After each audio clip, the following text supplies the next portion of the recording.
Hey, deserving listeners, it's time to continue our journey with Ed and Rose on 90 Day Fiancé before the 90 days. Let's see what happens and see if anything of interest comes out of my face. Let's find out. I'm done. Rose is really angry with me. I've never seen her like this, ever. I think you not love my son. I think you not give time and effort on my son. I think, always think, and I feel you not tell me the truth. So I feel very, very, very, very hurt because you not see how you treat me. I always give you a chance, right? But you not deserve. I didn't realize you were this upset. You didn't realize she was this upset? You've upset her repeatedly this entire time. And although, Ed, I think your heart is kind of in the right place, it's interesting that you don't notice that. Now, why would someone be like that? Are they purposely in denial, or are they subconsciously in denial? It's hard to say with him. I wish we knew more about his relationships in the past. Are we seeing a repeat of past patterns? What are his previous romantic partners saying about him? Are his previous romantic partners watching this show and going like, yes, he did that exact thing to me? Or are they saying something different? That's what I want to know. Is Ed oblivious, or is he damaged in terms of his past that he just so desperately wants to see this work out that he's denying all these other things? Is he so desperately low in self-worth that he believes no one will love him, and so he chose someone that he thought would be subservient and wouldn't have any standards, if in a way, and would depend on his status as someone from the United States to that would override any kind of bad behavior from him? There's just a lot of questions. Let's see how this pans out. It looks like Rose is like, I'm done. And I wonder how Ed will react to that. Because up until this point, he usually tries to apologize. He tries to, get her back. And then she comes back, and then he might not really learn from his mistakes. If she's really like, I'm done, then he has to face the fact that he crossed the line that most of us watching would observe that he's been getting close to the line this whole time, but I don't think he was aware of that. Let's see what he does. This is a bit of a shock to me. I'm very shocked. I didn't expect this. I fell in love with you on Facebook, and I came here with love in my heart. I believe that. I believe Ed did come there with love in his heart. And I do believe that Ed does have a lot of traumas in his past. I think he learned a long time ago, maybe early in life, that he needed to come across like a happy-go-lucky person. But then very quickly, as he gets close and vulnerable, all those jealousy and controlling behaviors started to emerge, revealing his deep insecure attachment assumptions on the inside. Again, as I always say, I can't diagnose him. I'm just speculating based on the very little bits of information that they show us. I'm not diagnosing him. The things that I'm saying aren't diagnoses.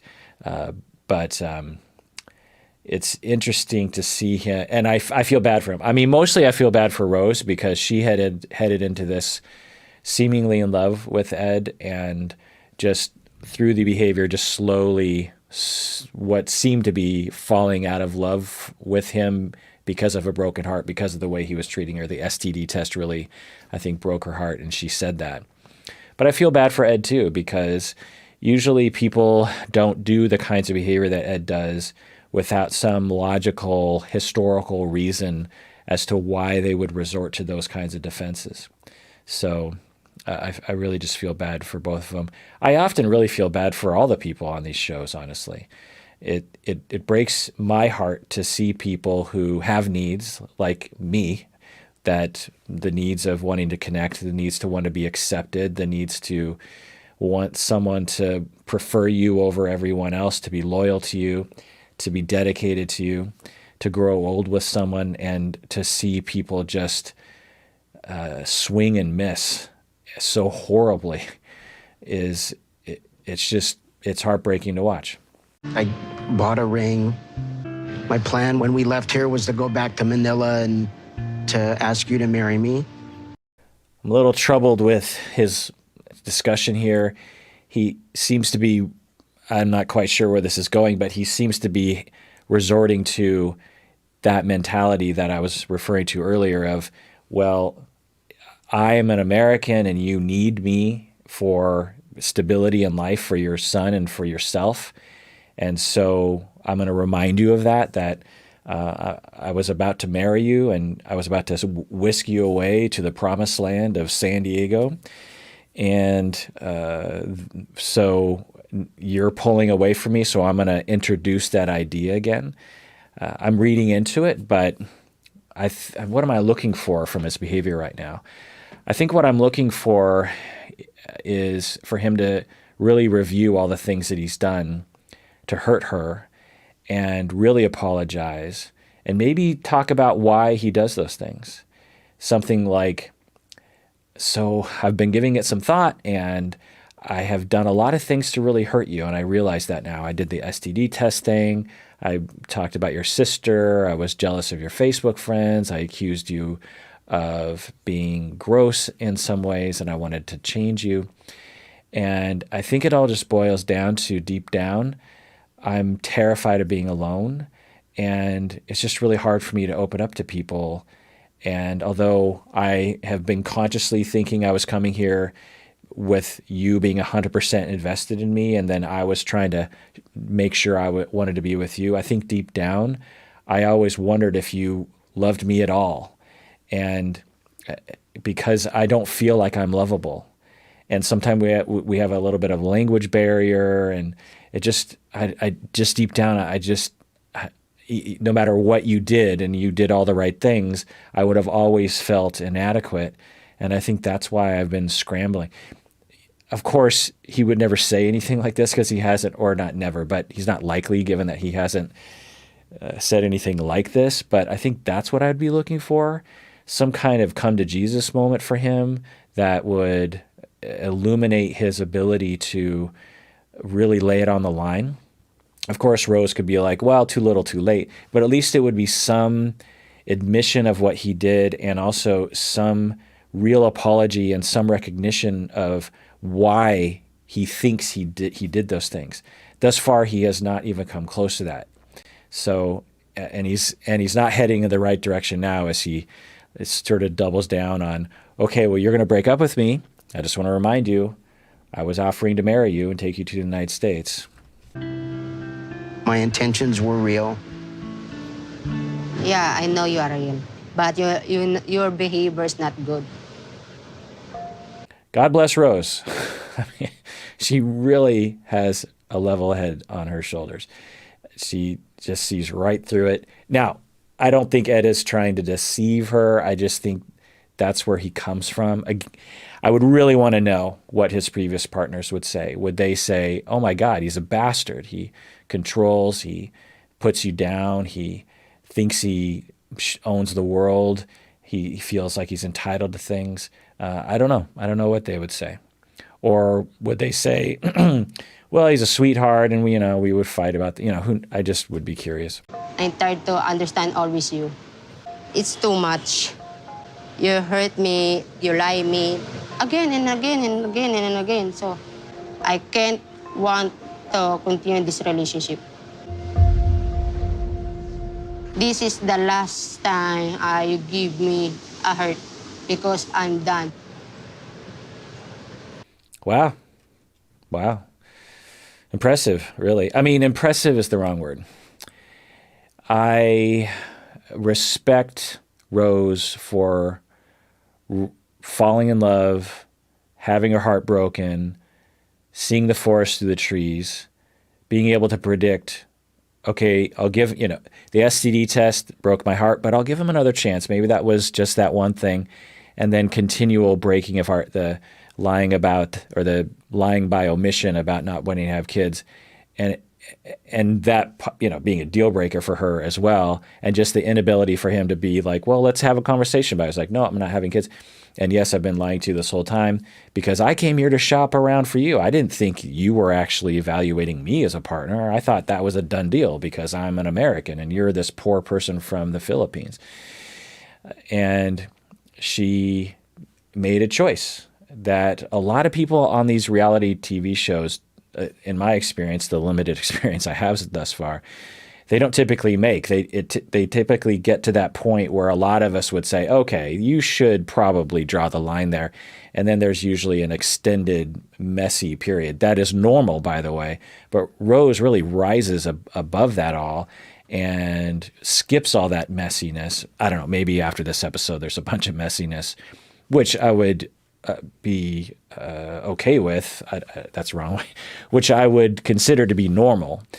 All of us have messy breakups, and so I wouldn't be surprised. But she seems to be seeing this situation in a very healthy way and valuing herself in a very healthy way. Her parents must have raised her very well, is my guess.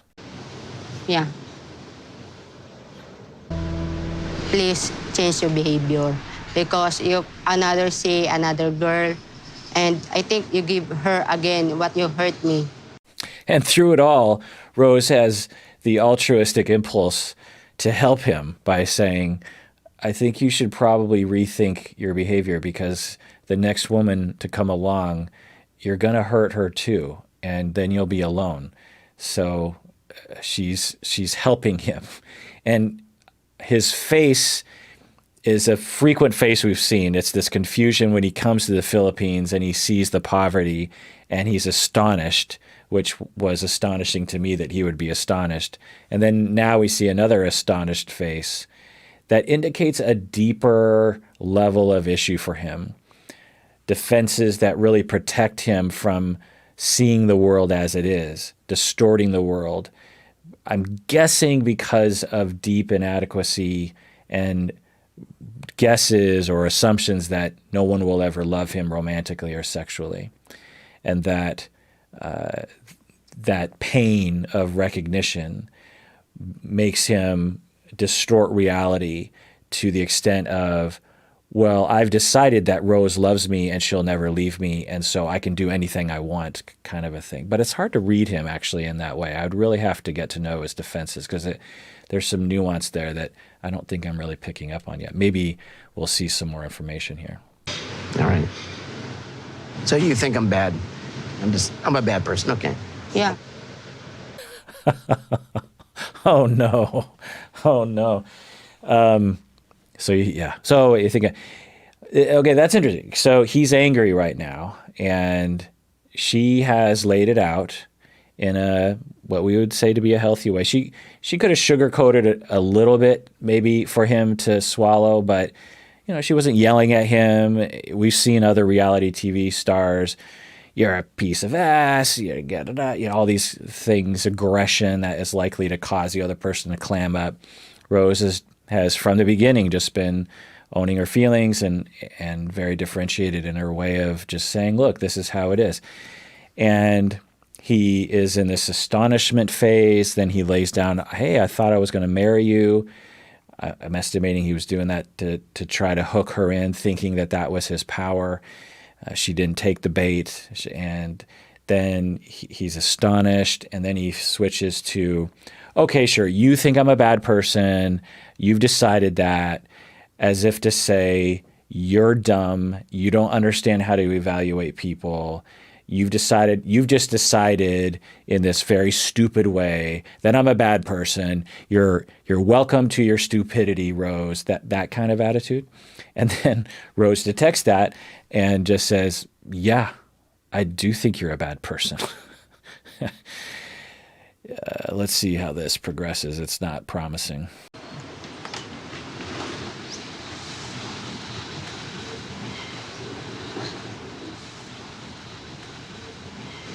Okay, I mean, it's probably not a bad move for Ed to get up and walk away. He isn't probably in a state where things are going to go well for him if he continues the conversation.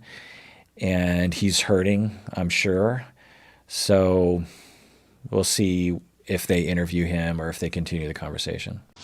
I feel hurt and I feel sad because Ed cannot accepted his own mistakes. I miss my son because I leave him, but for Ed, and I feel sad. Again, good job, Rose, seeing the forest through the trees. I'm sad because he doesn't own his own mistakes. And I'm sad because I miss my son. I came out here, it's separated from my son for Ed, and all that was for nothing. And I'm just sad and hurt. So we can imagine other 90 Day Fiancé stars having a much different reaction, where they have a harder time admitting that they're sad, that they will get angry and accusatory and will use a lot of aggressive language just to cover up that hurt.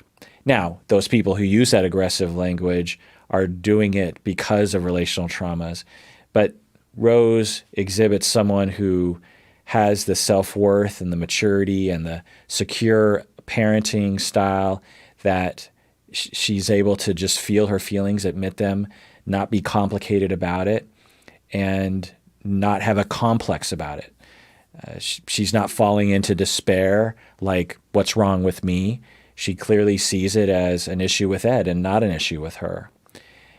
There's probably some guilt and shame that she's experiencing, but it's not overwhelming to her.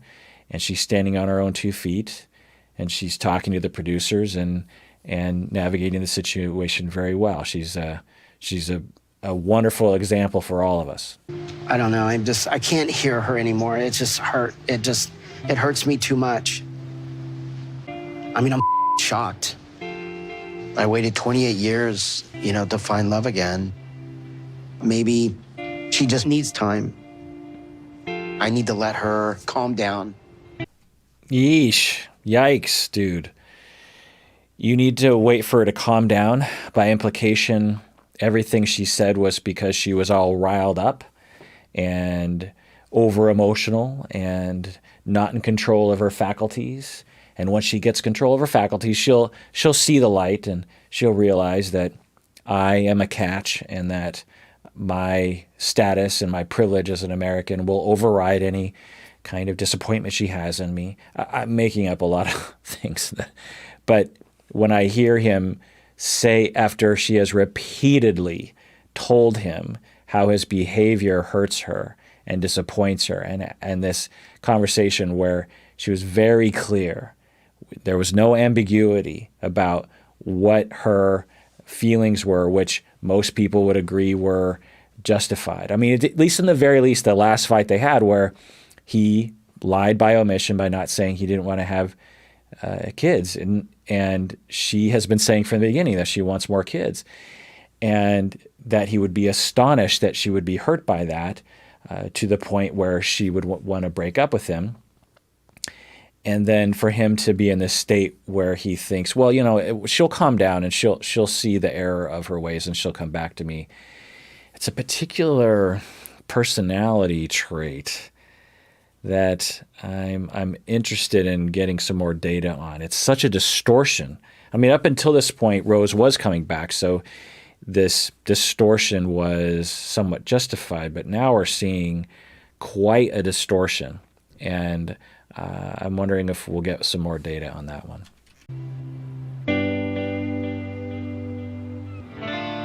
All right, well, that does it for that episode of Psychology in Seattle, in which we follow Ed and Rose on 90 Day Fiancé. Please subscribe and hit the bell below, and like and comment below. What do you think about Ed's distortion? What do you think about why he does that? Not just that he's a jerk face, but what sort of history does he have? Maybe you even know, because articles have been written about his history.